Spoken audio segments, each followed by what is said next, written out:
Hello दोस्तों, welcome to my channel civil service mania. मैं स्निग्धा।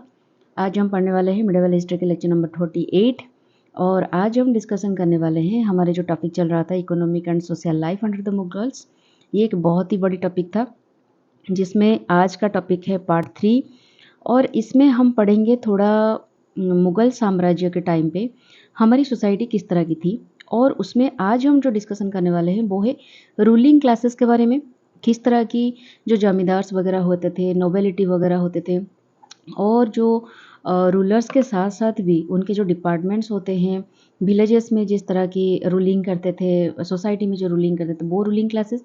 और लैंडेड जेंट्री मतलब कुछ पावरफुल लोग होते हैं सोसाइटी में, इन्फ्लुएंसिंग टाइप ऑफ लोग होते हैं जिनका इन्फ्लुएंस बहुत ज़्यादा रहता है।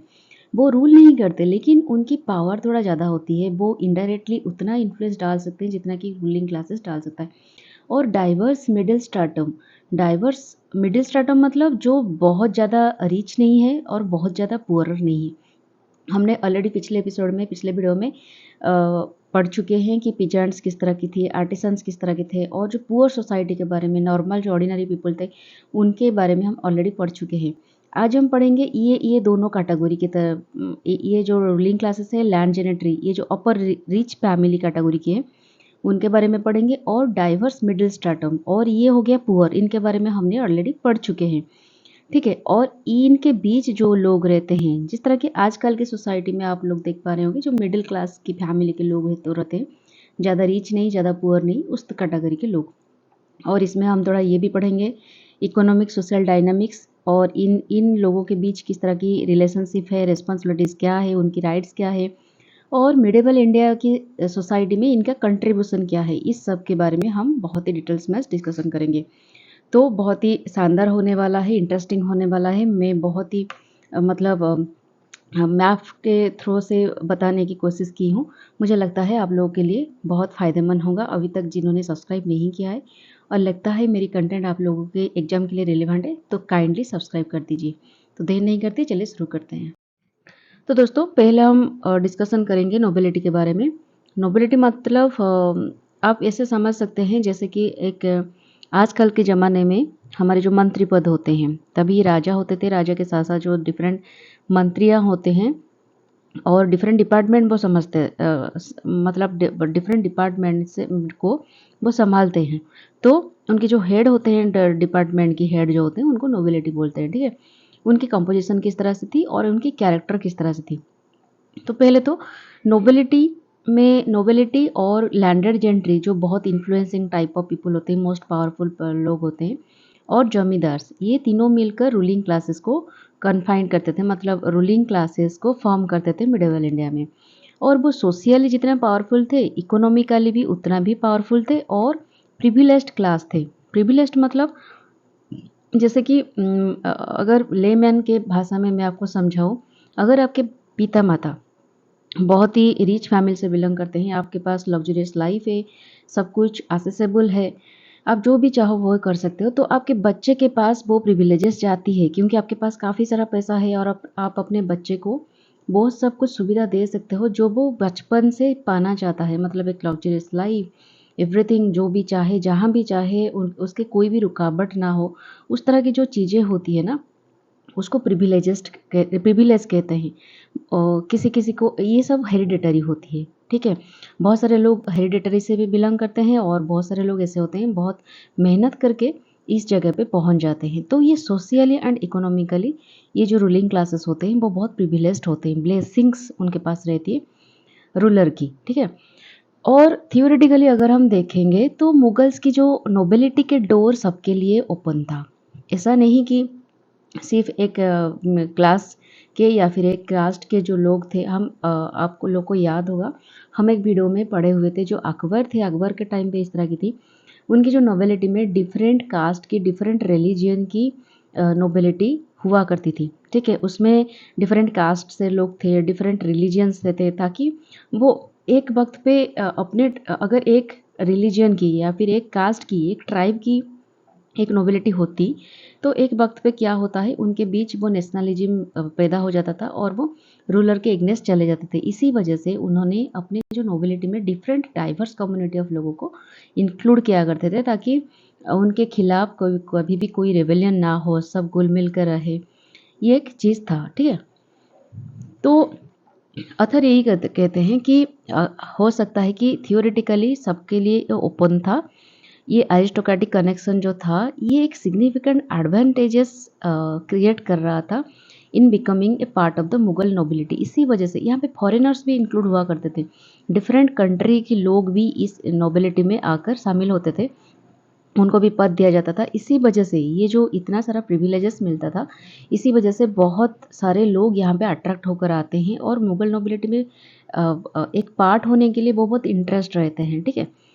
और जोग्राफिक रीजियंस के अगर हम बात करें तो सेंट्रल एशिया से मोस्ट नोबेल्स ओरिजिनेट होते हैं, जैसे कि पर्सिया, तुरान, ताजिकिस्तान, खुरासन, ईरान, ये सब से भी कहीं ना कहीं नोबेल्स आकर यहाँ के कोर्ट में इंक्लूड हुआ करते थे, नोबिलिटी में इंक्लूड हुआ करते थे। और जो ईरान है, आप लोगों को तो पता है, एंसेस्ट्रल मुगल्स की जो एंसेस्ट्रल होमलैंड है, मतलब उनके जो नेटिव है वो कहाँ पे है, ईरान से वो आए थे ना। तो ये सारी चीज़ें पता चलता है। फिर सोशल पोजीशन की अगर हम बात करते हैं तो ये जो नोबिलिटी में जितने लोग रहते हैं, लैंडेड जेंट्री एंड जमींदार्स, ये सब कुल मिलकर एक highest एक्लन of medieval Indian society को क्रिएट करते हैं, जो कि एक एक्सक्लूसिव प्रिविलेजेस को एंजॉय किया करते थे एंड एक्स्ट्राऑर्डिनरी वेल्थ। उनके पास बहुत सारे पैसा भी थी, वेल्थ थी। तो आप लोगों को पता होगा, हमने पढ़ाई भी किया था एक वीडियो में कि उनके पास एक नोबेल के पास उनका सवार रैंक होता है, रैंक के हिसाब से वो बहुत सारे सर्वेंट्स, एलिफेंट्स, ये सब मेंटेन किया करते थे। इसी वजह से उनको बहुत सारे सैलरी वगैरह भी दिया जाता था, ठीक है। नेक्स्ट चलते हैं। तो अब देखते हैं नोबेल्स रिक्रूटमेंट कैसे पाते थे मुगल की कोर्ट में। तो पहले तो हमने ये देखा कि बाबर जो थे, मुगल साम्राज्य को इस्टेब्लिश किया, वो एक तर्क थे।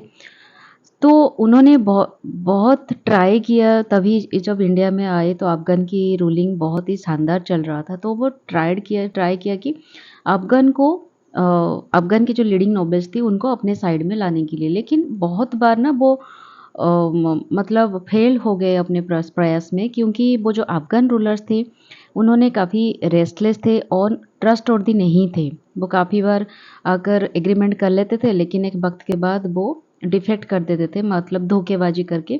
जब उनकी रूलर कोई भी स्ट्रॉन्ग होता जाता था तो वो रेवेलियन कर देते थे या फिर वार घोषणा कर देते थे। तो इसी वजह से काफ़ी परेशान हो गए बाबर। ये सारी चीज़ें का बहुत टाइम बिहार एंड बंगाल में भी उन्होंने कन्फ्लिक्ट कर लिया था और रेविलियन हो रहा था। अकबर के टाइम पे भी वही सेम सिचुएशन था। लेकिन जब जहांगीर आए जहांगीर के टाइम आए, वो राजा बने, तो धीरे धीरे वो इस चीज़ों को सुलझना स्टार्ट कर दिया। वो धीरे धीरे ये सारी चीज़ों को मतलब झेलने तो नहीं, इसका मतलब ये हो गया कि ये सारे प्रॉब्लम को उन्होंने सल्यूशन निकाला। और अफ़गान की जो भी उनके लीडिंग नोबेल्स थे, उनको धीरे धीरे अपने नोबिलिटी में इंक्लूड करने की कोशिश की। तो ये होने के बाद उनकी एथनिक डाइवर्सिटी में धीरे धीरे चेंजेस आना शुरू हो गया। तो उसके बाद उन्होंने क्या किया, इंडिया में जितने सारे मुस्लिम्स थे, जिनको बोला जाता था शेख जादास, और हिंदुस्तानी भी बहुत सारे थे, उनको भी अपने नोबिलिटी में शामिल किया, जिसके वजह से उनकी जो नोबिलिटी है बहुत डाइवर्स हो गया। तो हमने तो ये भी पढ़ा हुआ था कि उनके जो नोबिलिटी ग्रुप थी, उनमें डिफरेंट कम्युनिटी की, डिफरेंट रिलीजियन की लोग हुआ करते थे। ड्यू टू जिन भी आपको मैं बता चुकी हूँ कि वो रेविलियन नहीं करे। एक ग्रुप की कम्युनिटी की नोबिलिटी अगर हो जाते हैं एक जगह पे, तो वो टाइम टू टाइम रेविलियन करते रहते थे। लेकिन ये अगर आपके ग्रुप में डिफरेंट कम्युनिटी, अगर डिफरेंट रिलीजन के लोग रहेंगे, तो एक दूसरे के लिए डेफिनेटली कॉन्फ्लिक्ट तो होता रहेगा, लेकिन उतना ज़बरदस्त कॉन्फ्लिक्ट नहीं होगा जिसमें वो रेवेलियन कर पाए, क्योंकि वो यूनिटी नहीं रहेगी, ठीक है। तो इसी वजह से ये सारी चीज़ें हुआ करती। तो दोस्तों, अब हम देखेंगे नोबिलिटी में हिंदू की इंटीग्रेशन किस तरह से होती है, किस तरह से हिंदू ये नोबिलिटी में धीरे धीरे इंटीग्रेट होते हैं। अकबर की पीरियड चली आ रही थी 1556 से लेकर 1605 तक। तो इसी पीरियड में अकबर की जो पॉलिसी थी, अकबर की आइडियोलॉजी थी, वो बहुत ही डिफरेंट थी। सब जितने सारे सम्राट हुए थे, सबसे अकबर की पॉलिसी उनकी आइडियोलॉजी बहुत डिफरेंट थी। उन्होंने इसके बारे में हमने ऑलरेडी पढ़ चुके हैं। तो उन्होंने क्या किया, राजपूत के साथ बहुत एक अच्छी रिलेशन मेंटेन करना चाहा और उनको इस तरह से नहीं कि उनके अंडर में वो रख रहे थे, वो उनको एक फ्रेंड की तरह मान रहे थे, एक फ्रेंड की तरह, या फिर मान के चलिए उनके अच्छे के लिए भी काम करना, उनके बेनिफिट के लिए भी काम करना, उसी तरह से उनकी मेंटालिटी थी। तो अकबर के पीरियड में बहुत सारे राजपूत धीरे-धीरे इंटीग्रेट होने लगे, जो मुगल की नोबिलिटी थी। उनमें राजपूत तो पर्टिकुलरली हिंदूज़ थे, और ये राजपूत जो थे उनमें जो पर्टिकुलरली कछवास थे, वो एक लार्जेस्ट हिंदू कंटिंजेंट कैरी करते थे। तो इसी तरह धीरे-धीरे राजपूत की जब एंट्री हुई तो हिंदू कम्युनिटी की धीरे-धीरे एंट्री होना शुरू हो गई। तो बाय 1594 इनका इतना इन्फ्लुएंस बढ़ गया हिंदू जो कम्युनिटी थी, तो ये लगभग नोबिलिटी की 16% जो कम्युनिटी है, 16% ग्रुप हो गया हिंदूज़ का। तो धीरे-धीरे आप लोगों को पता है कि राजा मानसिंह के बारे में हमने ऑलरेडी पढ़ चुके हैं, और राजा बीरबल, ये दोनों तो अकबर की बहुत ही एक अच्छे खासे फ्रेंड सर्कल से कैरी करते हैं, बिलॉन्ग करते हैं। तो ये ट्रस्टेड कंपनीज़ भी थे, कंपेनियंस थे अकबर के। उसके बाद राजा तोदरमल के बारे में भी हमने बहुत सारे चीज़ें पढ़ा हुआ है ऑलरेडी। उसकी वीडियो में मैंने जब अकबर के बारे में पढ़ाया था, उनके बारे में भी बताया था कि जो रेवेन्यू एडमिनिस्ट्रेशन था उसमें एक जायंट थे राजा तोदरमल, और उनको रेवेन्यू एडमिनिस्ट्रेशन की डिपार्टमेंट सौंपा गया था। उनकी ग्रेट इन्फ्लुएंस वहाँ पे देखने को मिलती है।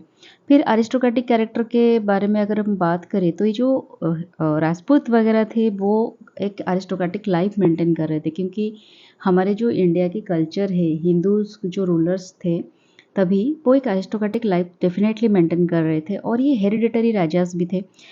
इसी वजह से उनकी जो फैमिलीज़ थी वो भी एक अरिस्टोक्रेटिक लाइफ मेंटेन कर रही थी, जिस वजह से ये जो नोबिलिटी आई, नोबिलिटी में इनकी जो एंट्री हुई, एंट्री होने के बाद अरिस्टोक्रेटिक जो नेचर है वो थोड़ा स्ट्रेंथन होने लगा।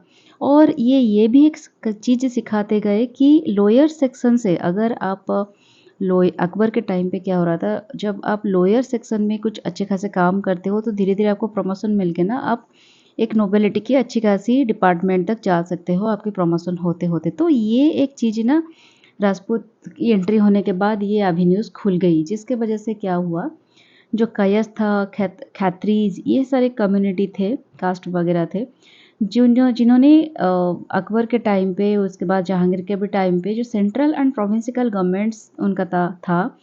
सेंट्रल मतलब उनके जो राजधानी वगैरह थी, राजधानी के जितने सारे डिपार्टमेंट्स हैं और उनके आसपास के जितने सारे प्रोविंसेस मुगल साम्राज्य के अंडर था, उनके भी जितने सारे डिपार्टमेंट्स वगैरह होते हैं, वो सारे चीज़ों में उनको रिक्रूटमेंट मिलने लगी, और धीरे-धीरे वो अपने काम में खुश करके, इम्प्रेस करके रूलर्स को अपने जो पोजीशन होते हैं प्रमोशन पाते गए और नोबिलिटी में इंक्लूड होते गए।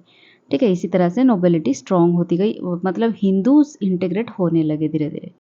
फिर हम देखते हैं नोबिलिटी में किस तरह की ऑर्गेनाइजेशन होती है, इवोल्यूशन किस तरह से होती है धीरे-धीरे उनकी।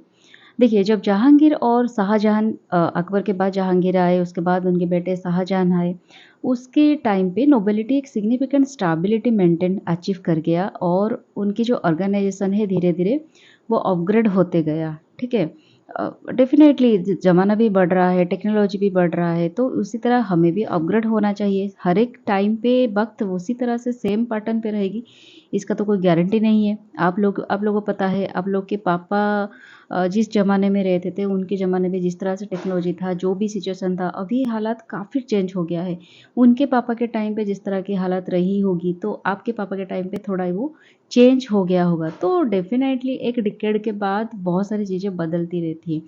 तो उसी हिसाब से जहांगीर और शाहजहां के टाइम पे ना, जो भी अकबर के टाइम पे पीरियड में था, जो भी नोबिलिटी के ऑर्गेनाइजेशन था, जो भी वो स्टैंडर्ड मेंटेन कर रहे थे, ये थोड़ा उनमें डेवलपमेंट लाना चाहते थे, और लाया भी। बहुत केयरफुल ऑर्गेनाइजेशन उन्होंने किया।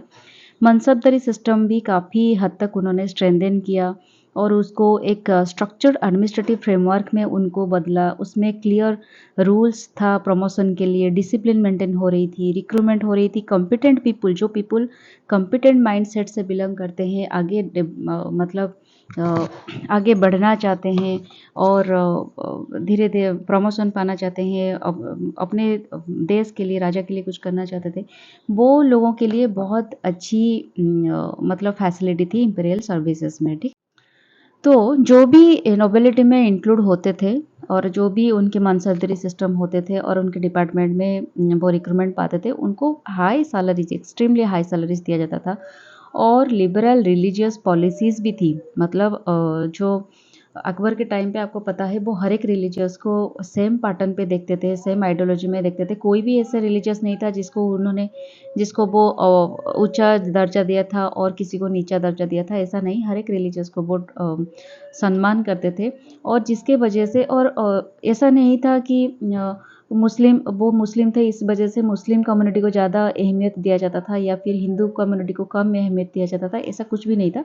हर एक रिलीजियस को सेम पैटर्न पे वो देख रहे थे, जिसके वजह से बहुत सारे फॉरेन कंट्री से भी बहुत सारे लोग आकर यहाँ पे अट्रैक्ट होकर आते थे इस नोबिलिटी में इंक्लूड होने के लिए। जिस वजह से और ये जो सर्विस था इतना ज़्यादा सैलरीज में मिलता था, जिसके वजह से वो धीरे धीरे ये एक मैग्नेट बन गई। जो नोबिलिटी है ये एक मैग्नेट बन गई स्किल्ड इंडिविजुअल्स के लिए।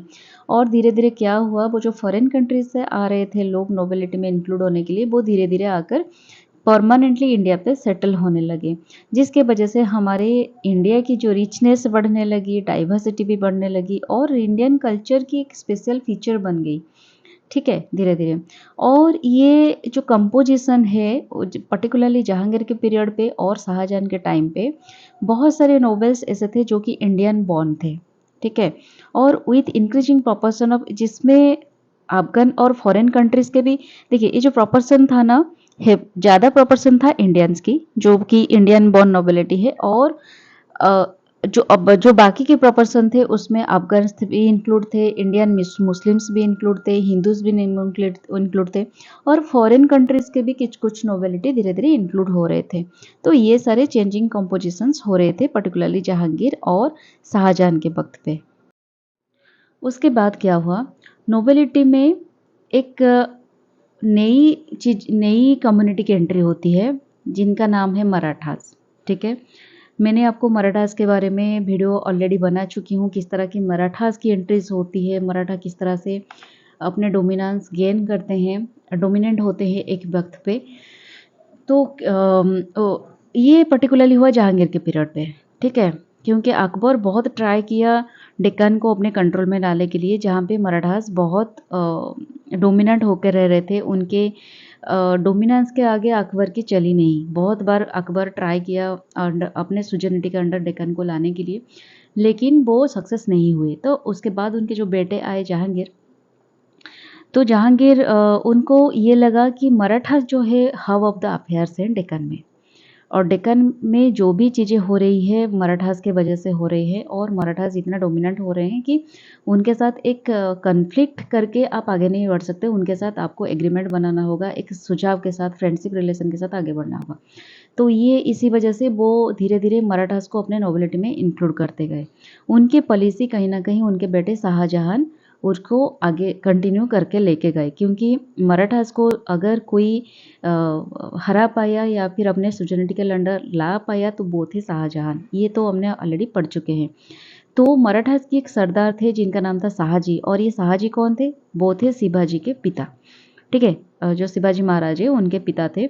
वो कुछ वक्त के लिए नोबिलिटी में, मुगल नोबिलिटी में इंक्लूड हुए थे, लेकिन कुछ वक्त के बाद सिचुएशन ऐसी चेंज हो गई कि उनको डिफेक्ट करना पड़ा। मतलब उनको जो कहते हैं क्या, विश्वासघात करना पड़ा मुगल साम्राज्य के साथ, क्योंकि मुगल साम्राज्य में जो जहांगीर के बाद ना जो सिचुएशन क्रिएट हुई वो बहुत ही मतलब एक डिफरेंट सिचुएशन थी। क्योंकि शाहजहां जो थे वो किस तरह से राजा हुआ आप लोग सभी को पता है, हमने ऑलरेडी डिस्कशन कर चुके हैं। वो हमेशा विश्वासघात करते हैं, लॉयल्टी इतना नहीं थे। तो इसी वजह से मराठास की वो सरदार थी, उनको एक वक्त पे लगा कि नहीं, मुगल के सिर्फ अपने हिसाब से चला रहे हैं, हमारे खुशी के लिए कुछ नहीं कर रहे हैं, हम उसमें बेनिफिटेड नहीं हो रहे। तो कुछ ऐसे सिचुएशन बनी थी। उसके बाद शाहजहां के बाद औरंगजेब जब आए, तो औरंगजेब के टाइम पे मराठास की रेट बढ़ गई। मतलब एंड डेक्कनी में जितने सारे मुस्लिम्स वगैरह थे वो भी धीरे धीरे नोबिलिटी में अपने राज करने लगे। नोबिलिटी में ज़्यादा प्रोपोर्शन उनका रह गया मराठास और मुस्लिम में। इंक्रीजिंग हिंदू रिप्रेजेंटेशन थोड़ा ज़्यादा बढ़ गया, क्योंकि मराठास जो थे वो तो हिंदू थे ना। तो 4% शाहजहां के पीरियड में थे, जो मराठास थे डेक्कन की। जब औरंगजेब आए उनके प्रोपोर्शन 33% तक बढ़ गई। तो देख सकते हैं मराठास की कितना डोमिनेंस बढ़ रहा है तब औरंगजेब के टाइम पे। और धीरे धीरे half of all Hindu nobles, जितने सारे हिंदू नोबल्स थे उनमें मराठास जो थे, सॉरी जितने सारे नोबल्स थे, half of the all Hindu nobles during Aurangzeb's rain, Marathas, half से ज़्यादा मराठास नोबल्स थे। ठीक है, औरंगजेब के टाइम पे। इसी तरह से कंपोजिशन बढ़ती गई मुगल साम्राज्य में। अब हम देखेंगे नोवेल्स की लाइफस्टाइल एंड एक्सपेंडिचर किस तरह की थी।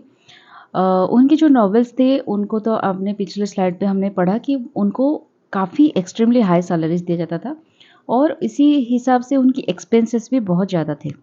क्योंकि हमने पढ़ा हुआ है जैसे जो सवार्स वगैरह होते हैं, एक जो मनसबदारी में जितने सवार्स होते हैं, लगभग उनको कभी कभी 10 to 12,000 सवार्स भी मेंटेन करने होते हैं। उसी हिसाब से घोड़े, उनके खाना पीना और इतने सारे मेंटेनेंस, इसी हिसाब से ना उनकी एक्सपेंसेस बहुत ज़्यादा हो जाती है। तो वो एक लाविश हाउस होल्ड मेंटेन करते हैं। बहुत सारे सर्वेंट्स वगैरह होते हैं उनके पास, अटेंडेंट्स होते हैं, एक्सटेंसिव ट्रांसपोर्टेशन भी होती है, क्योंकि वो जो इतने सारे हॉर्सेस एंड एलिफेंट्स को मेंटेन करते हैं, इसी वजह से ट्रांसपोर्टेशन भी काफ़ी सारा खाना पीना इधर उधर से मंगवाना पड़ेगा, या फिर जो भी ट्रांसपोर्टेशन होता है वो भी एक लाविश लग्जरियस लाइफ वो मेंटेन कर रहे होते हैं। अकोमोडेशन भी काफ़ी लग्जरियस होती है। जो भी वो हाउसेस में वो रहते हैं, उस हाउसेस में बहुत सारे गार्डन्स वगैरह होते हैं, फ्रूट ट्रीज, रनिंग वाटर भी होते हैं, फाउंटेन जो आजकल के ज़माने में बोलते हैं, वो उस तरह के भी उनकी रेसिडेंस के आसपास होती है।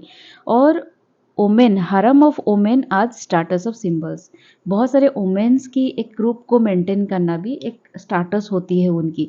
ओमेन की मतलब ये नहीं सिर्फ उनकी पत्नियां हो गई, या फिर ये नहीं है, रिलेटिव्स ये नहीं है। उनके साथ साथ भी बहुत सारे दासी वगैरह होते हैं डिफरेंट काम करने के लिए। दासियों के मतलब जितने सारे रानीस होते हैं, रानीस तो नहीं, जो भी उनकी पत्नियां होते हैं उनको मेंटेनेंस करने के लिए भी दासियां वगैरह होते हैं। तो ये हारम ऑफ ओमेन भी बहुत, जितने ज़्यादा ओमेन होते हैं उतने स्टाटस भी उतना अच्छा खासा होता है। और उनके पास क्लॉथिंग भी बहुत फाइन क्लॉथ्स वो मेंटेन कर रहे होते हैं, ज्वेलरी भी उसी हिसाब से उनके पास ज्वेलरी और वेल्थ वगैरह भी होते हैं। और एक्स्ट्रावर्जेंट फूड की कंजप्शन की अगर हम बात करें तो बहुत लग्जरियस फूड कंजप्शन वो करते हैं। ऐसा माना गया था कि अकबर की जो मील सर्व किया जाता था, एक मील में लगभग 40 डिशेस प्रिपेयर किया जाता था। ठीक है, और जो भी वो फ्रूट्स वगैरह खाते थे, वो सब फ्रूट्स वेजिटेबल्स वो इम्पोर्टेड होते थे बाहर कंट्री से। तो इस तरह की एक लाविश लाइफ वो सब मेंटेन कर रहे होते थे।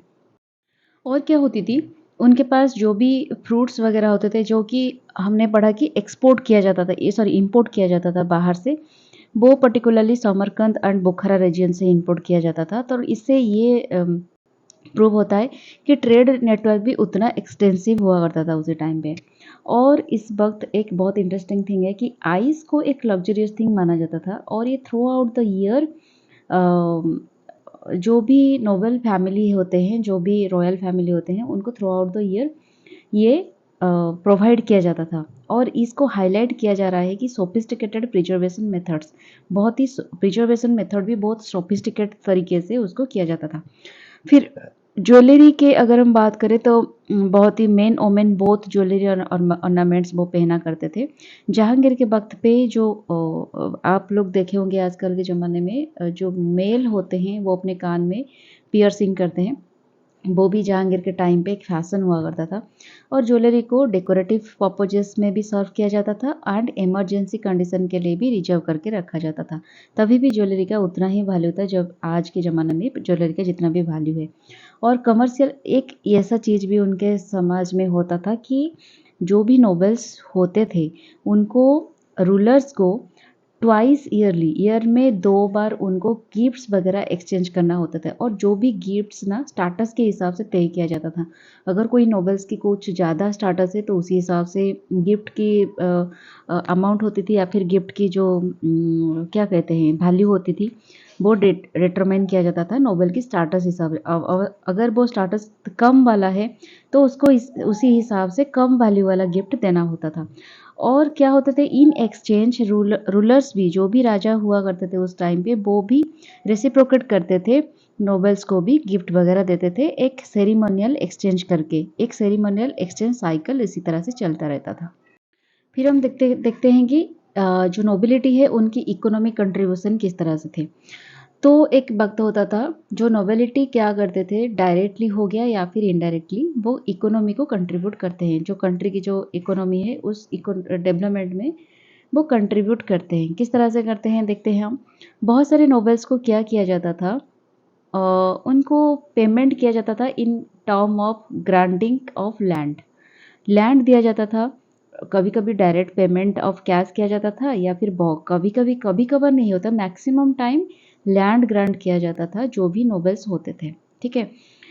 और ये क्या करते थे नोबेल्स, उस लैंड पे सेटल होके, मतलब वहाँ पे अपने होम वगैरह बना के सेटल होके वहाँ से रेवेन्यू जनरेट कैसे किया जा सकता है उसमें वो दिमाग लगाते थे।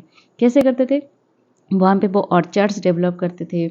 मार्केट, कभी-कभी मार्केट जिसको मंडीज़ बोला जाता था कि बहुत सारे मतलब उस लैंड के आसपास जो भी विलेजेस है वो उसमें अपने मंडीज़ में, मार्केट में अपने प्रोडक्शन लाके वहाँ पे बेचेंगे ताकि उसमें काफ़ी सारा रेवेन्यू जनरेट होती है। ठीक है। ये सारी चीज़ें करते हैं। ये हो गया इनडायरेक्टली। ठीक है, इनडायरेक्ट वे में करते हैं। और कभी-कभी क्या होता है, they also lend money on interest to traders. बहुत सारे ऐसे ट्रेडर्स होते हैं जिनको वो लेंड करते हैं, मतलब धार देते थे मनी, ताकि अगर उनके बिजनेस बहुत अच्छे खासे होंगे वो उनको प्रॉफिट रिटर्न करेंगे। आजकल के ज़माने में भी उस तरह की सिस्टम चली आती है। और डायरेक्टली वो ट्रेड में भी पार्टिसिपेट किया करते थे। और या फिर ट्रेड में वो पार्टनरशिप, अगर कुछ ट्रस्टवर्दी ट्रेडिंग होती है तो वहाँ पे वो पार्टनरशिप बन जाते हैं। उसी हिसाब से भी वो रेवेन्यू जनरेट क्रिएट करते थे। एक होते थे इंग्लिश फैक्टर एट सूरत में, उन्होंने रिमार्क किया था 1614 में कि बहुत सारे ऐसे मर्चेंट्स थे जो कि बहुत लार्ज कैटेगरी के होते थे और बहुत स्मॉल कैटेगरी के मर्चेंट्स वगैरह भी तभी हुआ करते थे। इस तरह के मर्चेंट्स हुआ करते थे, उनकी ट्रेडिंग चलता था कि रॉयल फैमिलीज़ की मेंबर्स भी उसमें इंक्लूड हुआ करते थे। प्रिंसेस, मतलब जो राजकुमारियाँ होते हैं, राजा राजकुमार होते हैं, रॉयल लेडीज़, ये सारे लोग भी ट्रेडिंग में पार्टिसिपेट किया करते थे। ठीक है। फॉरेन शिप्स वगैरह में, फ्राइटिंग गुड्स में, एंड इवन वो उनका खुद का शिप्स वगैरह भी रहता था ट्रेडिंग पर्पज़ के लिए। मीर जुमला एक लीडिंग नोबेलमैन थे during the time of Aurangzeb, जिन्होंने एक फ्लीट ऑफ शिप्स उन्होंने ओन किया था। फ्लीट ऑफ शिप्स माने मतलब शिप्स का कुछ दो चार या फिर कुछ ग्रुप्स ऑफ शिप्स को वो मेंटेन किया करते थे। और वो एक्सटेंसिव कमर्स करते थे, मतलब ट्रेडिंग करते थे with foreign countries like Persia, Arabia and countries of south east Asia. ठीक है।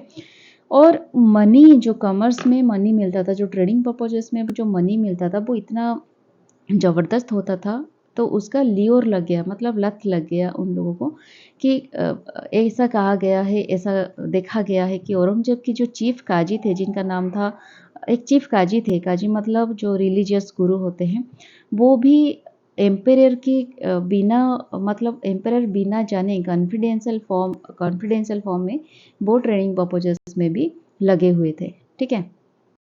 अब यहाँ पे हम एक चीज़ पढ़ेंगे जिसको बोलते हैं मुगल नोबिलिटी की यूनिक फीचर्स। क्या यूनिक फीचर्स कैरी करते थे मुगल नोबिलिटी?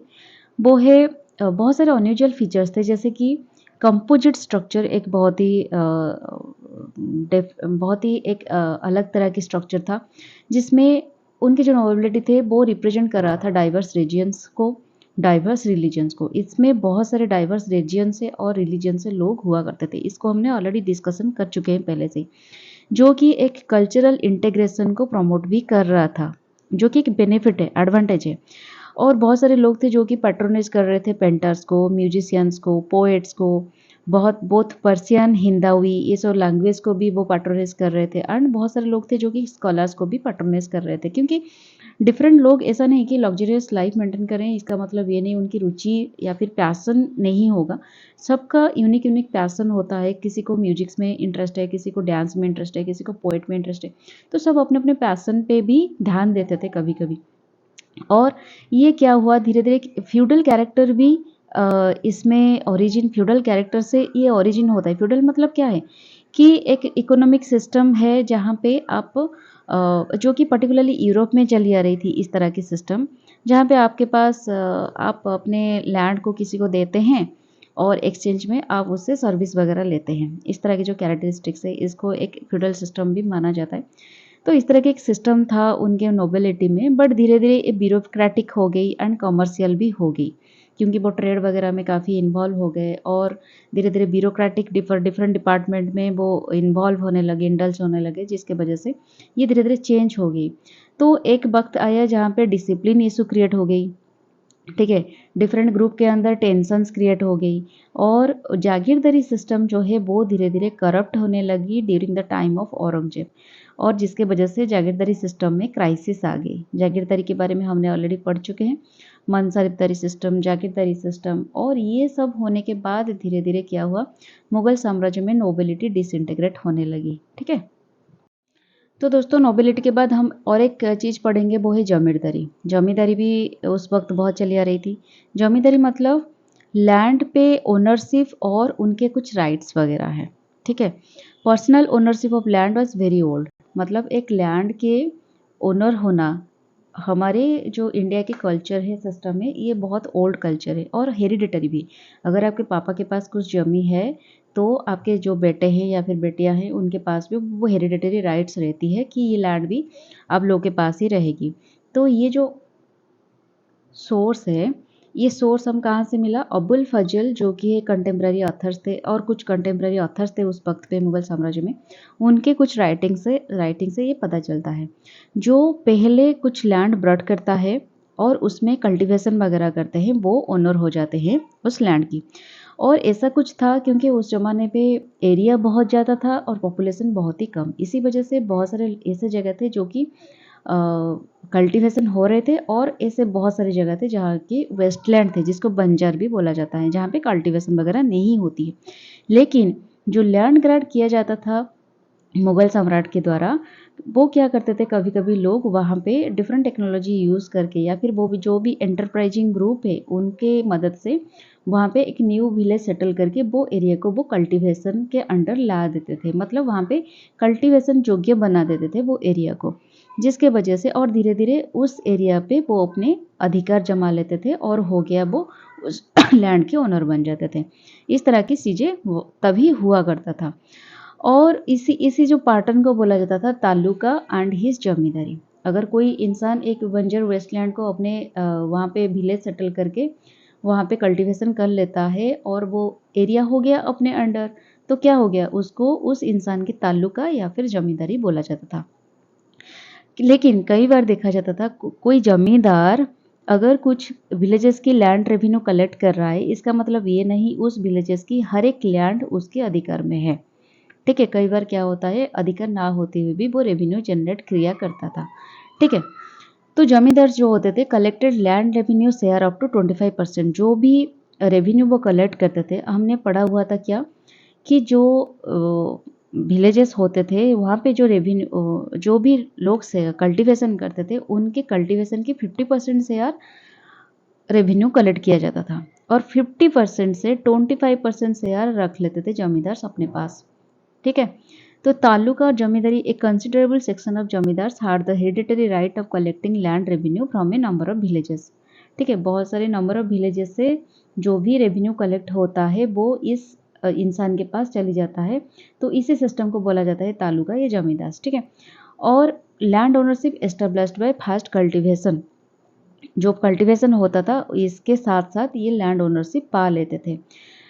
और ऐसा होता था, जो भी मान के चलिए एक विलेज है, ठीक है, इस विलेज इस जमींदार के पास इस विलेज का राइट्स है, लेकिन इस विलेजेस में छोटे छोटे बहुत सारे ऐसे, ये टोटल विलेज इस जमींदार के पास है, इस जमींदार की राइट है, लेकिन इसमें बहुत ऐसे छोटे छोटे लोग होते हैं, हाउस होल्ड वगैरह होते हैं जो यहाँ पे कल्टीवेशन करेंगे। जमींदार तो ऐसा नहीं कि यहाँ पे आकर कल्टीवेशन करेगी, ठीक है, तो यहाँ पे जो हाउस होल्ड होते हैं, पीजेंट्स वगैरह होते हैं, वो कल्टीवेशन करेंगे और यहाँ पे जो भी प्रोड्यूस होगा वहाँ वो रेवेन्यू देंगे जमींदार को। मान के चले इस हाउस होल्ड के पास इस जमी का राइट्स है, ठीक है, अगर जब तक वो रेवेन्यू ठीक से पेमेंट कर रहा है, जितने परसेंटेज देना चाहिए इस जमींदार को पेमेंट कर रहा है, तब तक उसके पास ये राइट्स रहेगी।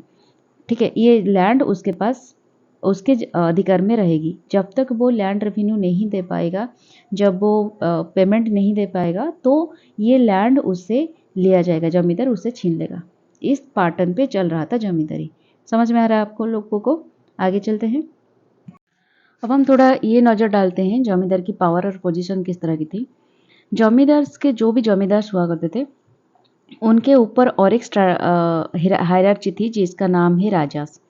ठीक है, ये राजा सम्राट के बात मैं नहीं कर रही हूँ जो मुगल सम्राट है। जमींदार के ऊपर एक राजा होते थे जो कि डोमिनेट करते थे एक लार्ज और स्मॉल ट्रैक्ट्स, एंड उनको एक इंटरनल ऑटोनॉमी भी मिलती थी काफ़ी सारी। मतलब काफ़ी सारे जमींदार्स को वो रिप्रेजेंट करते थे। उनका नाम है राजास। ठीक है, और उनको कभी कभी पर्शियन लैंग्वेज में जमींदार भी बोला जाता था, टू एम्फासिस देयर सॉवरेनेट स्टाटस। लेकिन उनकी जो पोजीशन थी वो इस जमींदार से थोड़ा ज़्यादा था। ठीक है, ये हो गया जमींदार। जमींदार के ऊपर वाला जो स्टाटस है उनको राजा बोला जाता था। मिडिवल सोसाइटी में ये जो और रूरल सोसाइटी में भी ये जो जमींदार की पोजीशन है हाईली सेगमेंटेड था और कभी कभी हायरार्चिकल भी थी। ये जो जमींदार राजास एंड चीफ्स वगैरह हुआ करते थे उनके खुद के कुछ ओन आर्म फोर्सेस थे, और वो जनरली फोर्ट्स में लिव करते थे या फिर घर ही से लिव करते थे। और फोर्ट्स तो आपको पता है काफ़ी सारे रेफ्यूजी के लिए इसको यूज़ किया जाता है, और इसको एक स्टाटस ऑफ सिंबल भी माना जाता था। आईनी अकबरी अकबर के टाइम पे जो लिखा गया था उसके हिसाब से ये जो जमींदार हुआ करते थे या फिर राजा चीफ्स, उनको कुल मिलाकर उनके पास इतना 3,84,558 सवार्स वो मेंटेन करते थे। 42 लाख के आसपास फुट सोल्जर्स, 1863 एलिफेंट्स और 4,260 कैनन्स वगैरह ये सब उनके पास होता था। लेकिन ऐसा कभी दिखा गया नहीं कि जमींदार एक जगह पे एक प्लेसेस पे इतने सारे फोर्सेस को वहाँ पे डिस्पर्स करे। कभी ऐसा कुछ हालात नहीं हुआ या फिर ऐसा कुछ चीज़ें दिखा नहीं अभी तक। लेकिन ये सब वो मेंटेन कर रहे थे। ठीक है, इनके टाइम पे। और जमींदार के पास उनके साथ क्लोज कनेक्शन रखते थे कुछ कास्ट के साथ और कुछ ट्राइबल लोगों के साथ, क्लान के साथ, जो कि उस जमींदारी में उनके अंडर जो भी पीजेंट सेटल हुआ करते थे उनके साथ वो क्लोज कनेक्शन रखा करते थे। और वो अपने लैंड में कितना प्रोडक्टिव हो रहा है, प्रोडक्शन हो रहा है, क्या क्या चीज़ें हो रहा है, वो सब कुछ इन्फॉर्मेशन वगैरह भी रखते थे। तो देखा गया है कि मिडिवल टाइम पीरियड पे और पर्टिकुलरली मुगल पीरियड पे न्यूमरस और पावरफुल क्लासेस हमारे इंडिया के हर एक जगह पे ये जो जमींदारी की फॉर्म बहुत ही पावरफुल पोजीशन हुआ करती थी। और ये डिफरेंट जगह पे डिफरेंट नेम पे भी वो उनका वो हुआ करता था, जैसे कि देशमुख हो गया, पटेल, नायक, इसका आप लोग पता होगा। आपके गांव में कभी कभी बात करते हैं कि ये जमींदार वंश से है इस इंसान कि ये फैमिली जमींदारी है, तो ये उसी हिसाब से माना जाता था।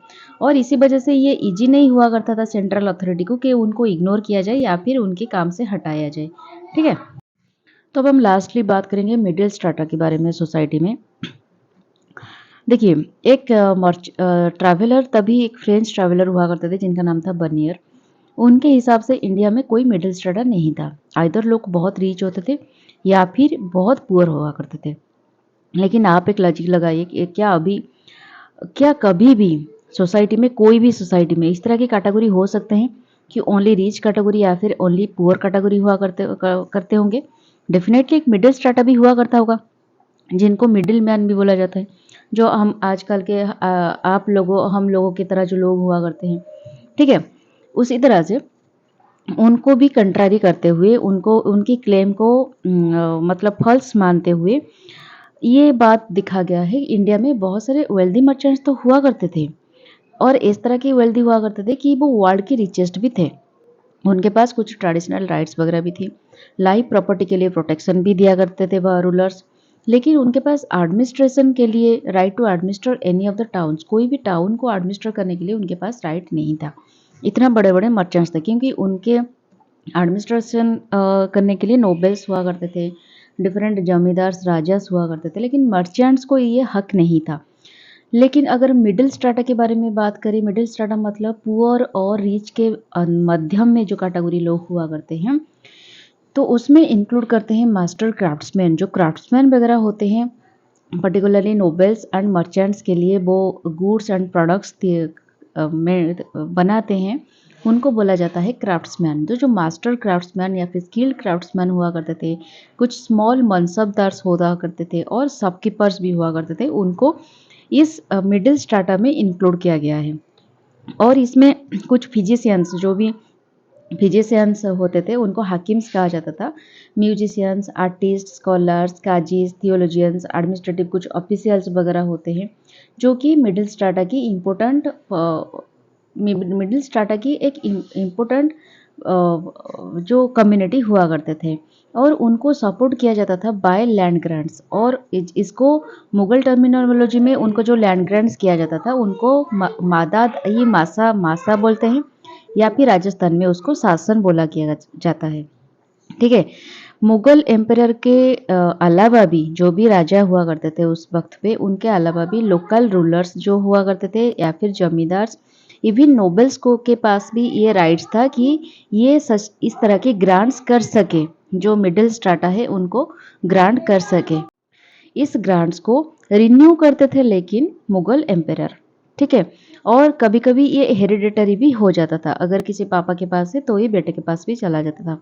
ये एक रूरल जेंट्री में एक इम्पोर्टेंट पार्ट बन गए धीरे धीरे। और ये जो मिडिल स्ट्राटा है वो विलेज एंड टाउन में एक लिंक क्रिएट करते थे। कुछ राइटर्स, हिस्टोरियंस, थियोलॉजियंस, ये सब इस क्लास से बिलोंग करते हैं। ठीक है। हालांकि मिडिल स्ट्राटा एक क्लास नहीं बना पाई खुद की, क्योंकि ये डिफरेंट रिलीजियस से और डिफरेंट सेक्शन से बिलोंग करते थे, जिससे वजह से उनके जो ये गोल थे वो डिफरेंट थे, उनके जो काम थे वो डिफरेंट थे, जिस वजह से वो एक क्लास नहीं बना पाए। और they were also drawn from various religious groups and caste, different caste से वो बिलोंग करते थे, डिफरेंट ग्रुप से, रिलीजियस ग्रुप से बिलोंग करते थे। इसी वजह से वो खुद का एक क्लास नहीं बना पाए। ठीक है। इसी वजह से बर्नियर ने ये कहा था कि इंडिया में कोई मिडिल स्ट्राटा नहीं है। ठीक है। तो इसके साथ हमारा ये वाला टॉपिक खत्म होता है। उसके बाद हम ट्रेड और कॉमर्स के बारे में पर्टिकुलरली बात करेंगे। उसके साथ हमारा ये वाला टॉपिक खत्म हो जाएगा। तो जिनको अच्छा लगा तो ज़रूर एक कमेंट कर दीजिएगा और एक सब्सक्राइब के बटन भी दबा दीजिएगा। तो आज के लिए इतना ही। Tata bye bye, take care and stay tuned for my next video.